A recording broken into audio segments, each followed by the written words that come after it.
Assalamualaikum warahmatullahi wabarakatuh. Salam sejahtera, sehat selalu, Om Swastiastu, Tabik pun.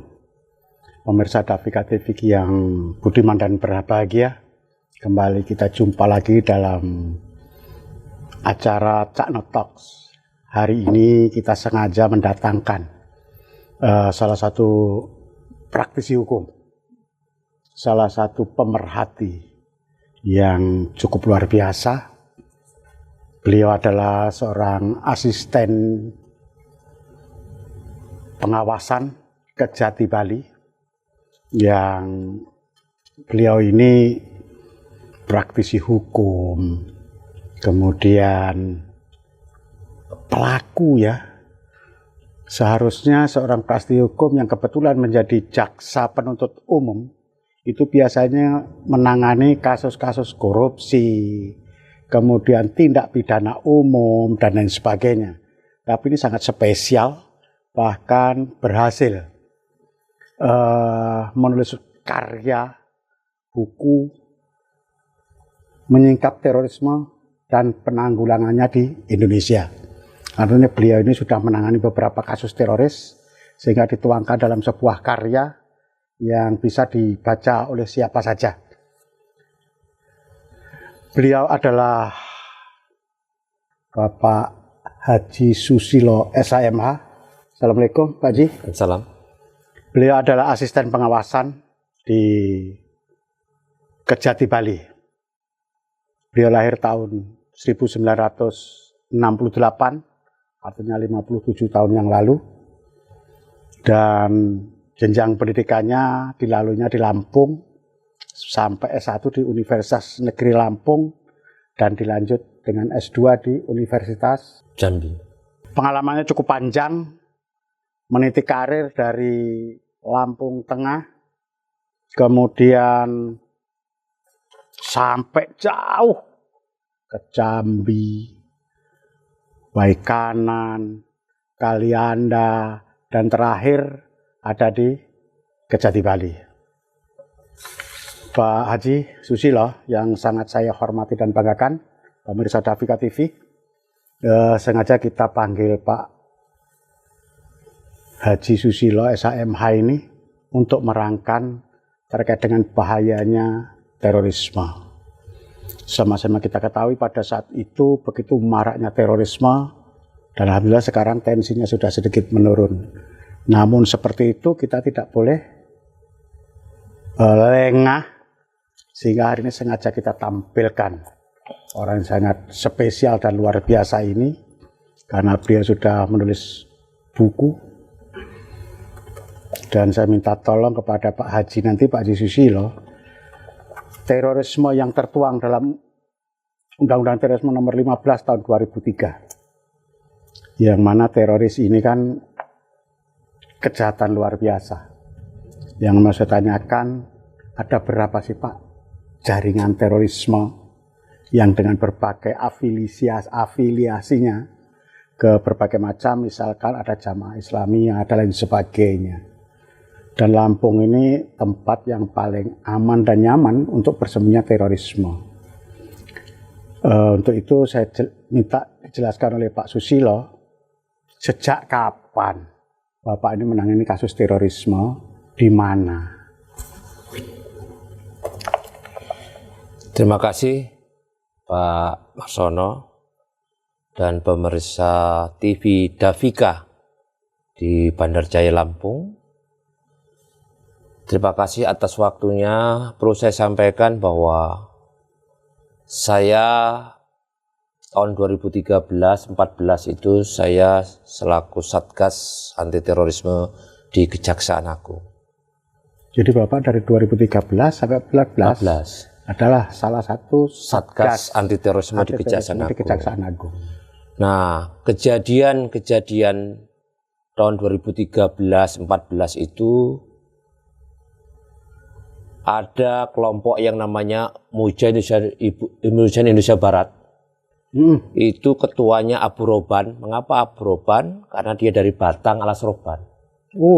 Jadi dia menyamar jual nangka ke Jakarta, padahal dia mengkoordinir perampokan bank. Nah ini yang kadang-kadang kita semua tidak tahu bagaimana di balik layar sehingga mereka melakukan perampokan. Nah, pada saat itu saya menyediakan salah satu perkara perampokan BRI Gadingrejo. Gadingrejo di Lampung. Lampung ini. Tanggal 23 April 2013. Ya, cukup menghebohkan pada saat itu. Kurang lebih 0,5 miliar. Nah ini dalam buku saya ini ada foto-foto pelakunya ini. Karena kebetulan saya yang menyidangkan. Sehingga saya tahu persis. Tidak hanya saya mencatat dari koran atau surat kabar. Tapi saya lah salah satu yang menyidikan perkara itu. Artinya Bapak yang memeriksa. Dan menyidangkan. Menyelidiki dan melakukan penuntutan. Ya penuntutan di persidangan itu kan kalau ini kan pidana umum. Jadi pada waktu yang melakukan penyidikan adalah Densus 88. Saya kemudian dilimpahkan ke Kejaksaan Agung.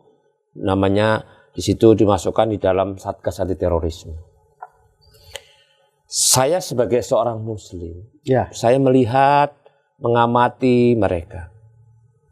Mereka pegang Al-Quran pada waktu sidang. Saya tanya, apa sih yang menyebabkan kemudian melakukan perampokan? Jadi mereka itu menganggap pasukan Jundulah. Pasukan? Jundulah. Maksudnya apa itu? Jadi dulu ada namanya sahabat Nabi, namanya Abu Jandal. Pada waktu itu dia mengambil harta rampasan perang. Jadi harta rampasan perang itu ada dua. Ada fa'i dan ada ghanimah.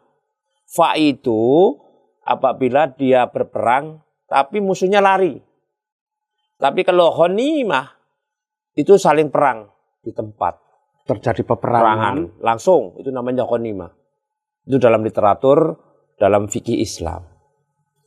Tetapi ayat-ayat ini kan dikhususkan negara dalam keadaan perang. Dalam waktu keadaan perang. Dalul harbi, bukan darussalam. Bukan negara dalam keadaan damai. Nah ini itu berjalan dengan baik. Ya. Satu. Yang kedua, dia mengatakan bahwa alasan mereka pada saat saya diskusi di sela-sela persidangan, saya tanya, apa dalil-dalilmu? Nah, saya tulis dalam buku ini. Dasar-dasar mereka melakukan itu. Jadi mereka salah satunya agama dijadikan ideologi. Padahal agama itu tidak hanya bicara, bukan ideologi, bukan ilmu menghadap cita-cita. Tapi sebagai petunjuk hidup manusia. Jadi agama jadikan ideologi untuk politik. Nah, oleh karena itu dalam kesempatan ini saya secara ringkas menjelaskan bahwa mereka dengan gampang mengatakan bahwa disuruh baca Al-Maidah 44. Wa man lam yakum bima anjala faulaika humul kafirun. Barang siapa menghukum dengan hukum Allah, dia kafir. Tahan dulu. Lanjutkan nanti, pemirsa Dakai TV yang beriman. Jangan kemana-mana. Kita ikuti nanti, karena akan ada yang lewat sebentar. Nanti kita lanjutkan dan kita teruskan apa yang mau disampaikan oleh narasumber kita yang sangat luar biasa ini. Jangan kemana-mana, tetap di Davika TV.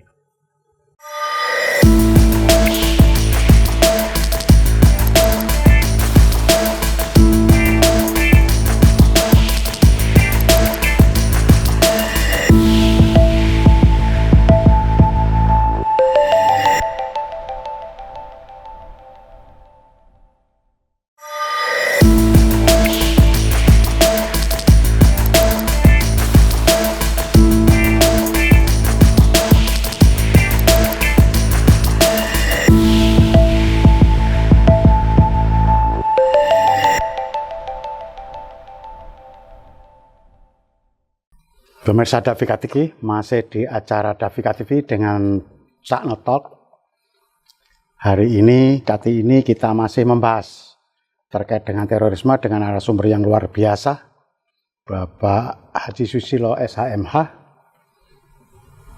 Kita lanjut terkait dengan mereka melakukan pengkaderan, caranya dan dasar-dasar mereka melakukan aksi terorisme yang salah menurut aturan agama dan perundang-undangan.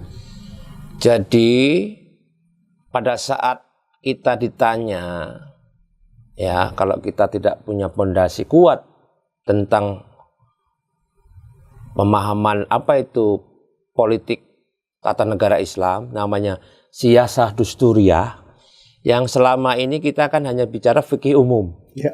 Bagaimana sholat, bagaimana haji dan sebagainya. Tapi jarang orang membahas secara umum apa itu siyasah dusturiyah, apa itu tata negara Islam. Nah sehingga kita kaget. Contoh, pada saat dia mengatakan barang siapa menghukum tidak dengan hukum Allah kafir, maka dia mengambil contoh di Al-Maidah 38. Ayatnya, A'udzubillahi minasyaitonirrajim, wasyariku wasyarikatu faktu adiyahuma. Laki-laki maupun perempuan yang mencuri, faktu adiyahuma, maka potonglah tangan.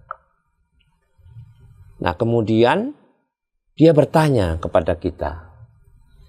Sementara KUHP, Kitab Undang-Undang Hukum Pidana Indonesia itu pencuri itu dipenjara. Maka orang yang akan ditanya, bertentangan enggak? Kalau kita secara sepintas, loh kok satu penjara, satu potong tangan? Berarti bertentangan. Padahal itu tidak bertentangan. Saya tulis dalam buku saya ini buku Pak Marsono, ini saya itu yang jilid pertama, ini yang sudah saya revisi, karena saya kirim ke konsul-konsul di Australia, menggunakan 2 bahasa dengan judul Uncovering Terrorism It is Countermeasure in Indonesia from Moderate Islam Perspective. Jadi ini buku ini 2 bahasa, bahasa Inggris dengan bahasa Indonesia. Jadi ini buku sudah saya kirim ke beberapa konsulat karena di Bali itu dekat, depannya itu konsulat Australia karena dulu berkaitan dengan bom Bali. Ya dia paham. Saya lanjutkan.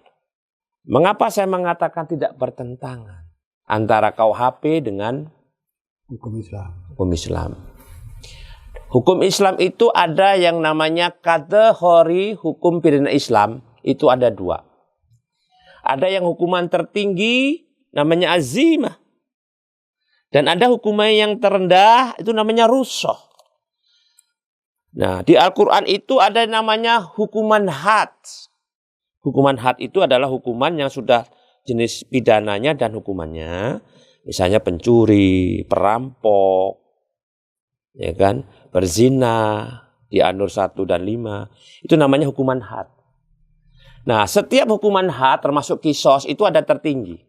Nah, mereka para terorisme yang mengambil sebagai dasar Al-Quran itu dia belajar sepotong-sepotong. Ya. Harusnya setelah membaca Al-Maidah 38, dia harus baca ayat selanjutnya. Ayat 39. A'udzubillahi minasyaitonirrajim. Faman taba min ba'di dzulmi wa aslaha fa innallaha yatubu ilaihi. Innallaha ghafurur rahim. Ayatnya ini. Maka siapa yang bertobat faman taba min ba'di dzulmihi, setelah melakukan kezaliman dan memperbaiki diri, sesungguhnya Allah menerima tobatnya. Nah, inilah yang dimaksud hukuman rusuh. Begitu juga kisos, balas bunuh. Pada saat Pak ahli waris korban itu memaafkan, dia tidak dibunuh. Artinya diganti dengan kafarat. Rekrutmen para terorisme itu mereka didoktrin dengan ayat yang dipotong-potong, bahkan disesatkan, disembunyikan alat selanjutnya, sehingga mereka menerima untuk menjadi pengantin dan lain sebagainya itu ya, Pak Susilo. Ya seperti itu. Makanya oleh karena itu kita ini harus sering diskusi tentang hukum tata negara Islam. Ya kan? Pada saat sudah membandingkan bahwa hukum KUHP itu bertentangan menurut Al-Quran, menurut dia. Menurut dia. Terus kemudian lari ke At-Taubah 5. Apa bunyinya atau bah 5? Faidan saloh ashurul khumuru faktulul musrikin. Apabila telah habis bulan-bulan Muharram, maka bunuhlah faktulul musrikin. Nah, oleh karena itu kalau dibaca terjemahan Kemenak itu ada 2. Terjemahan tahun 2000, kalau tidak salah tahun 2005 dengan 2009. Faktulul musrikin, terjemahan Kemenak dulu membunuhlah. Yang terbaru Kemenak, perangilah orang musyrikin. Nah ini oleh karena itu, terima kasih kepada Kemenak yang telah merevisi. Jadi di dalam konteks ayat ini, dia mengganti perangilah orang musyrikin. Artinya yang bisa mengatakan perang itu adalah pemimpin negara. Bukan seperti ini. Ya. Mereka ini namanya perorang-perorang atau kelompok-kelompok. Nah, kelompok-kelompok perang itu dalam bahasa mereka namanya TM. Taifah Mansurah. Besarnya dulu, ya kan, Jemaah Islamiyah yang kemudian pecah-pecah. Kemudian salah satunya bom Bali 1, bom Bali 2. Nah, nanti kita mungkin diskusikan bagaimana pengaruhnya bom Bali 1, para pelakunya kemana. Nah, nanti kita segmen yang selanjutnya kita bicarakan bagaimana sih sebetulnya efek pengaruh di Lampung ini. Nah, oleh karena itu ya dalam segmen ini saya sampaikan membaca Al-Quran itu ada ilmunya. Namanya hermeneutika Al-Quran. Hermeneutika Al-Quran itu ya itu ada 3. Baca teksnya, terjemahannya. Kemudian kontekstualisasi ayat. Apa itu kontekstualisasi ayat? Dia harus belajar ulumul Quran. Ulumul Quran itu ada apa? Ada 16 alat untuk bisa. Salah satunya asbabun nuzul. Kemudian ilmu munasyabah. Apa ilmu munasyabah? Hubungan pertema tentang ayat.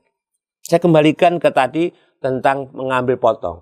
Artinya, seharusnya membaca At-Taubah itu harus dari ayat pertama. Davika TV semakin seru, semakin dalam, semakin seru sepertinya. Dan seorang penyidik, seorang praktisi hukum, penuntut di kejaksaan, ternyata sangat dalam setelah beliau menyidangkan daripada kasus terorisme, sehingga beliau benar-benar mau memahami. Masuk ke dalam, sampai sedalam-dalamnya, sehingga beliau mengkaji Al-Quran dan hadis, sehingga beliau bisa menerjemahkan, menerangkan, dan menuangkan dalam sebuah tulisan. Dan sudah dipakai ke berbagai konsulat, perwakilan negara yang beliau datangi. Pemirsa yang budiman dan berbahagia, tetap di Davika TV di segmen selanjutnya.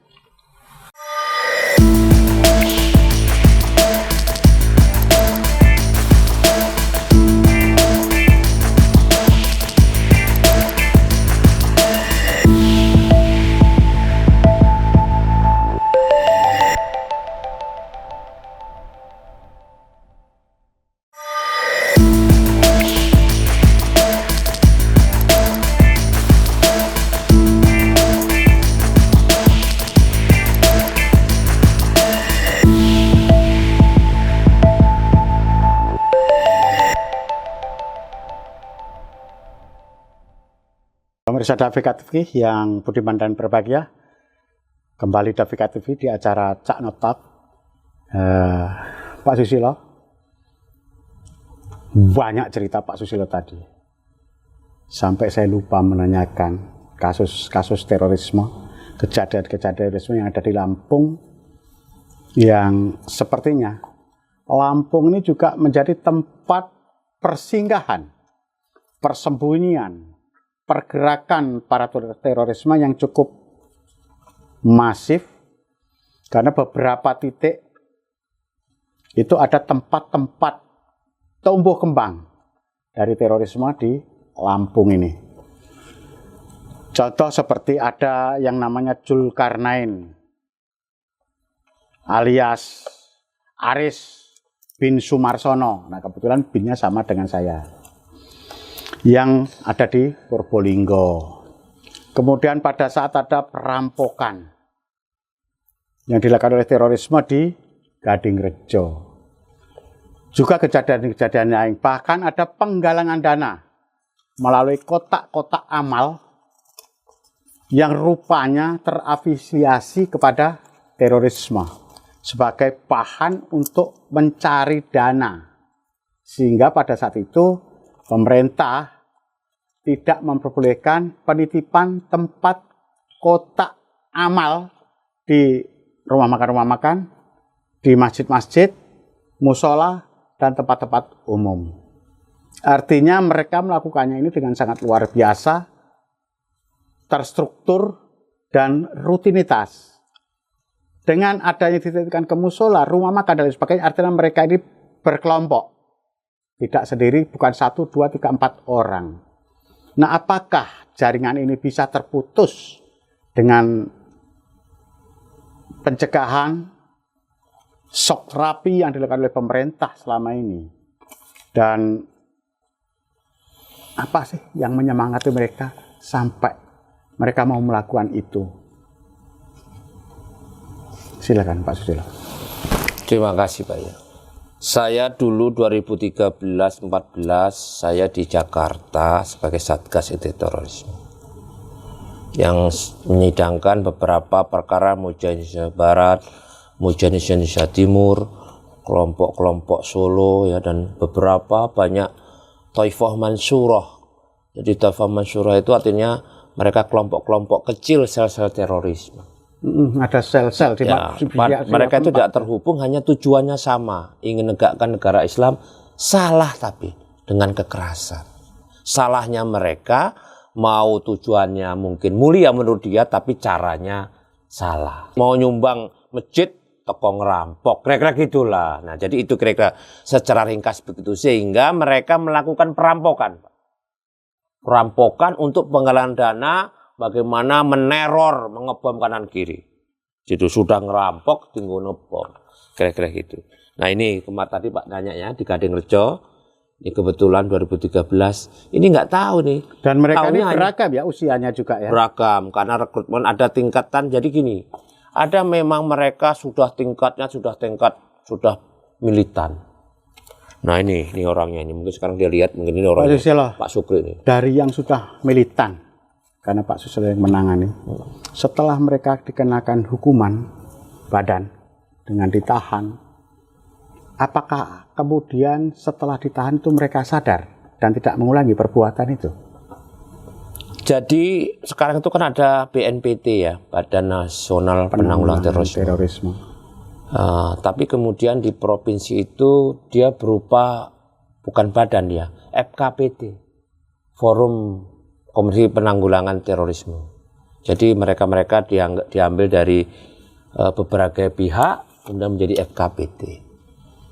Seharusnya kita ini harus di Lampung ini terutama Pemda itu harus karena doktrin. Jadi rekrutmen itu adalah diawali dengan salah memahami ayat Al-Quran. Buktinya apa? Yang disampaikan tadi. Pada tanggal 10 Desember 2020,